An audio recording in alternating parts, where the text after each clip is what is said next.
about this mass media narrative.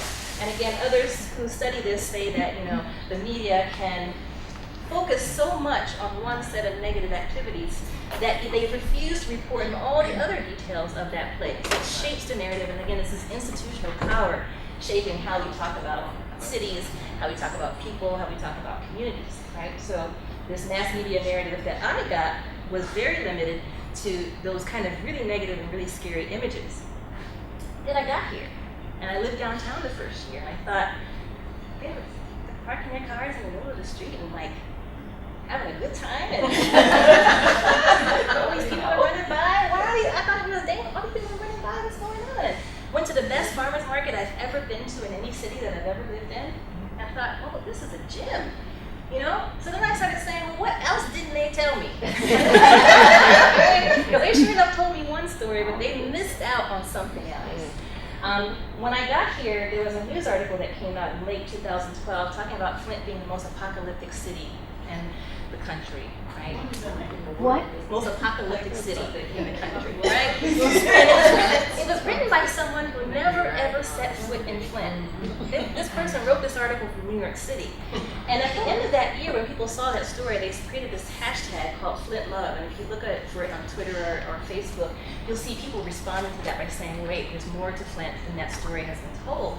And I was really inspired by that, and that's one of the things that taught me that Flint is a special kind of place where people care about their city and they're investing in how the story is being told about it. And Flint Love, as people say, well, what about this? And what about that? And what about these wonderful people who I live with and talk with that are not the story that you just reported, right?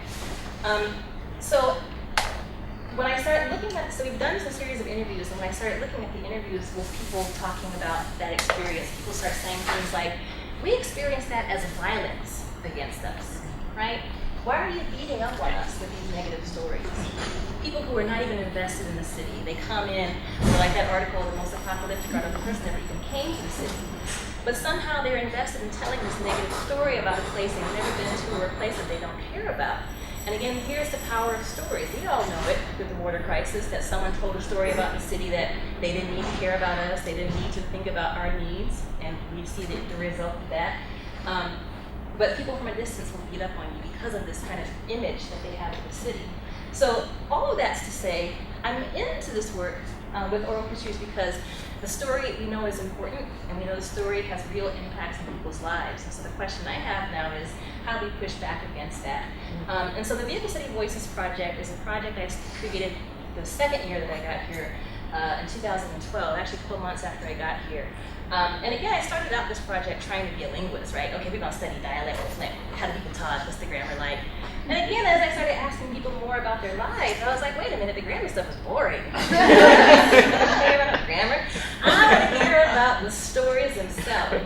And another thing that started happening was that when I came to the classroom, so my students at UM-Flint, oftentimes they were residents of Genesee County, lifelong residents, but had never actually lived in Flint. So they're from the suburbs of Grand Blanc, Fenton. And they would say really strange things to me. Like I would say, oh, have you been to 501? Where's that? Or have you been to the Blackstones? Oh, what's that? Well, it's right across the street from our campus. Really? My parents told me to come to campus, go to class, get back in the car, and get back on the highway. My family told me that if I left campus, I would be in danger, right? And so the story that they had been told shaped how they even moved through the city, where they were willing to go, who they were willing to talk to. And so I discovered that it was a learning process that had to happen for me, and there was a learning process that had to happen for my students. So I started out as a dialect survey, and then it became more focused on oral history.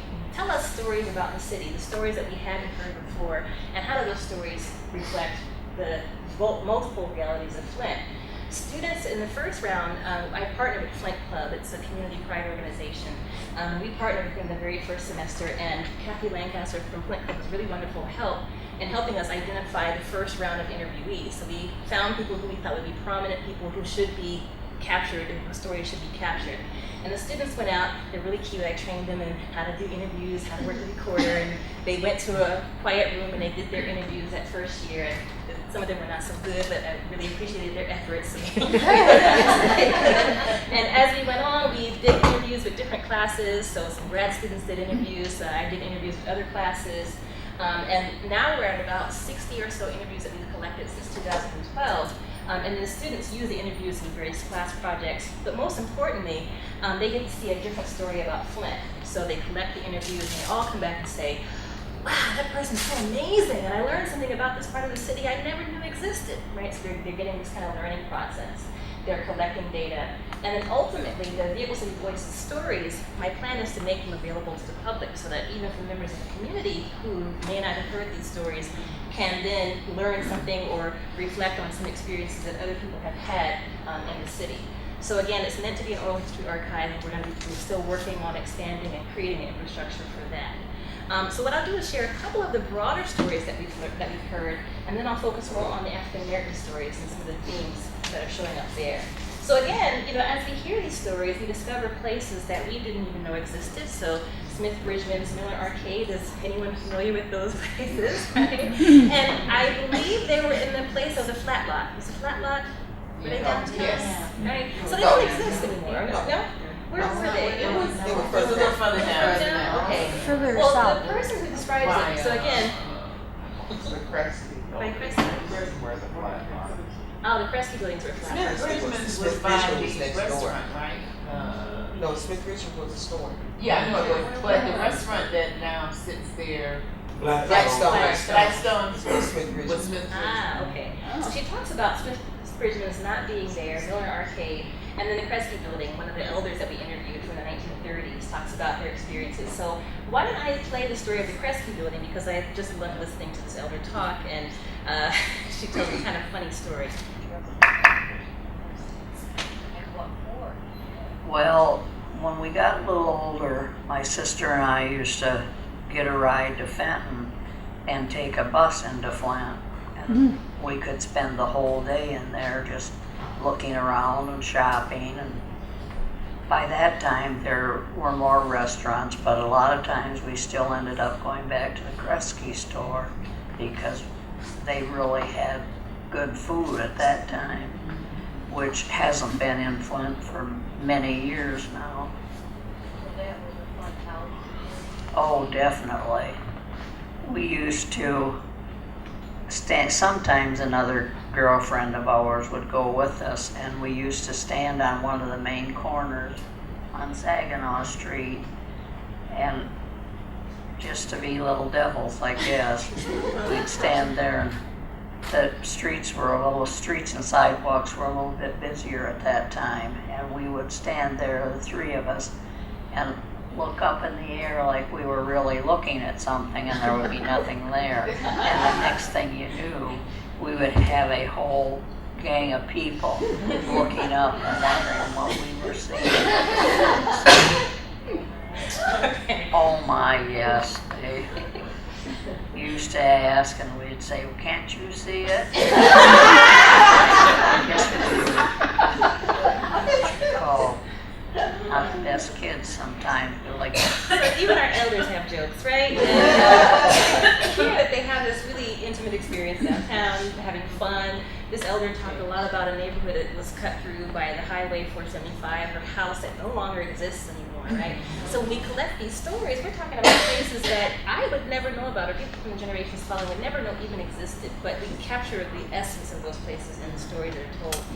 This is another story told by about Safetyville. Does anyone remember Safetyville at Cruising Card? And if you're familiar with it, apparently it was a great place for go-kart riding, and you could learn how to ride a car. The coolest thing about this city as a child is that we had Safetyville. Yeah, Safetyville was really cool because they had go-karts, and everybody could go down there, and at the age of 10 you could get a driver's license and drive the go-karts, but you had to know all your signs, like a stop sign, a yield sign, and all of that. They built up a little city. They had little wood houses, they had a business, they had a police station, a fire station, and so they had this big track where you drove your little go-kart around, and it was called Safetyville, and those cars are actually in the Sloan Museum now. So it makes me like, man, I want to drive these cars. And my research assistant, one of the things that we're creating is just kind of visual records. So she went to Curzon Park and tried to find, like, she said the tracks are still there, but they're overgrown with grass. And if you didn't know what they were, you just see something in the grass, right? So it's like almost like archaeology, it feels like, you know, it's recapturing the history. And here's a story that kind of brings that to life for us. Okay, so that's the bigger project, collecting oral histories of the city just to get to know Flint and get to know places that might not exist and people's experiences that may be different, various stories of the city. So within that project, you know, we haven't intentionally targeted African Americans, but we have had a considerable number of African Americans as part of the project. We want to get as diverse population interviewed as possible. So I want to talk about some of the themes that are showing up in the African Americans who we've interviewed. And again, there is a lot of work that's been done even before this project. So there's a really great book called Bronze Pillars, An Oral History of African American from Flint by Rhonda Sanders. The Flint Colorline Project did Telling Our Stories, The Legacy of the Civil Rights in Flint. And again, these texts are really detailed, very thorough, looking at the racial history of the city. And if you're really interested in those questions, please check those texts out. They're actual wonderful oral histories recorded, wonderful pictures that you can look at. And so the work that I've done is not at this point as detailed as what they've done, but I think there are some themes that we can look at in the people that we've interviewed that still tell a really interesting story about the city of Flint. And like I said, what I'm doing is almost at the level of looking for kind of an activist approach to storytelling. How does storytelling shape our understanding of the past? How does storytelling capture the present moment? So I think of these kind of time capsules, what's going on in Flint right now, and how do we capture that? And then how do we set the stage for the future? Because the stories could be our blueprint for how we want the future to be. So that's a little bit different framework than what might have been done in those previous texts. So just want to share some of those themes. So in terms of visions of the past, it's really great hearing the everyday stories that people have been telling about Flint. You know, we hear about people that were important to them, people who had historic experiences in Flint. People are telling us stories about community events that may or may not be going on right now. We're learning a bit about different histories and how people lived in those various neighborhoods, neighborhoods. And then this idea of community cohesion. And that last point is really important because it seems to be a common theme throughout all the stories that I'm collecting, how important community was and is and will be for Flint's future. And of course, the experience of decline in community. Okay, so everyday life. Now, you have to understand when I listen, I've got a ton of clips because I love listening to all these stories. So just stop me if we're going to too many.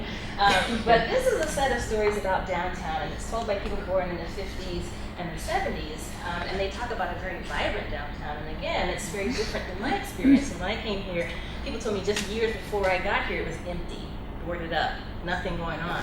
And I can't even imagine the downtown that people are talking about in these clips, but it's still very, very exciting. So just take a listen.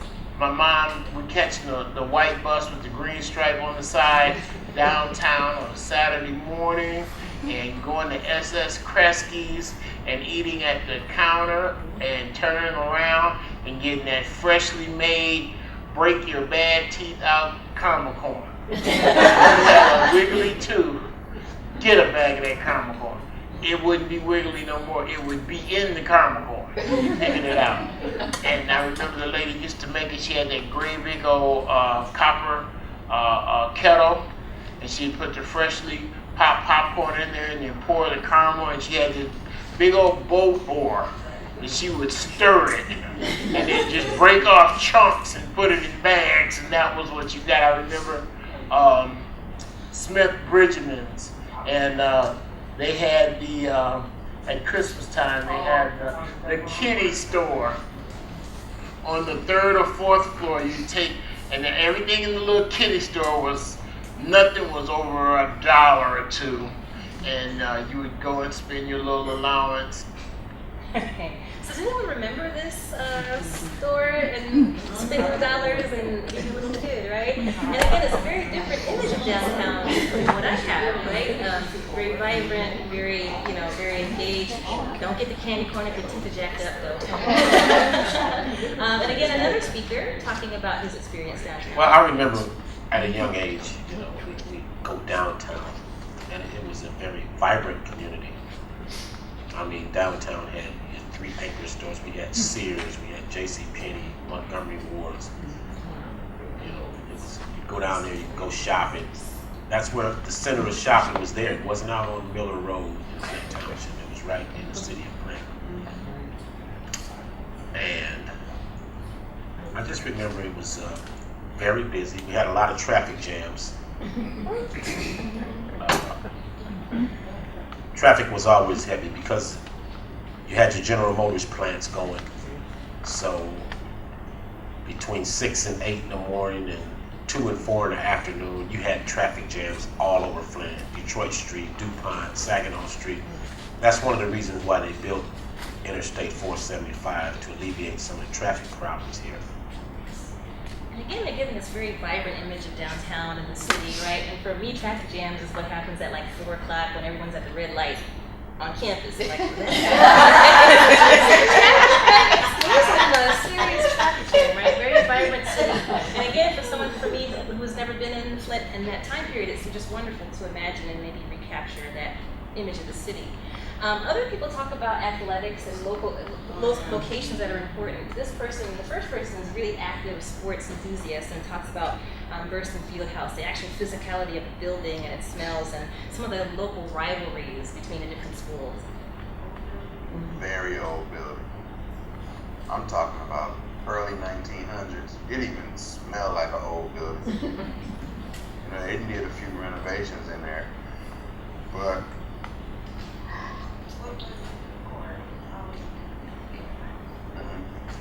yeah. Now it used to have an outdoor pool. I never seen it. Well, I never seen the pool function. Now, when I first started going there, when I was about 10, you know, the pool still was there. It just was empty. Now they tore the pool down. They had a pool at the Kennedy Center. They had a pool at Williams. You know, I never went to the one at the Kennedy Center or Williams. Boom. I used to go to Flint Academy a lot though. Where's Flint Academy? That was a high school. That was before Southwestern merged.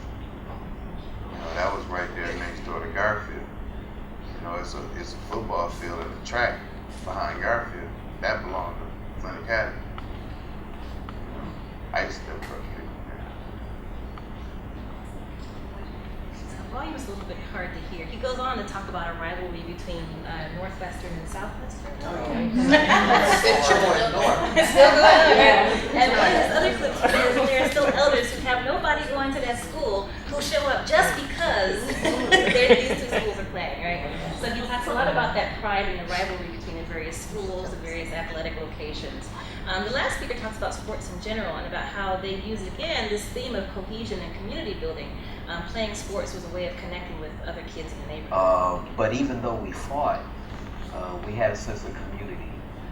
Not so much like a gang, but you know, we played a lot of games.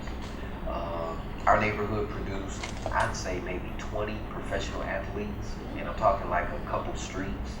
You know, I mean, guys that played in the NFL, the NBA, Major League Baseball, and you know, so even though we were strictly a blue-collar working area, but even though we fought, we got over it, and then we'd be playing together.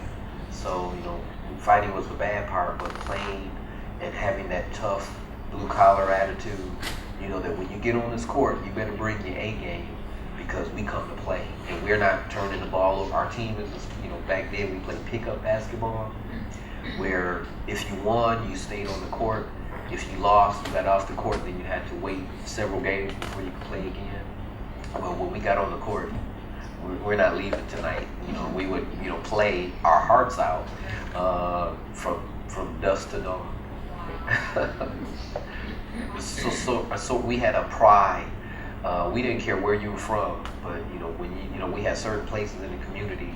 When you showed up, you just, you know, you could be playing against a relative, a close friend.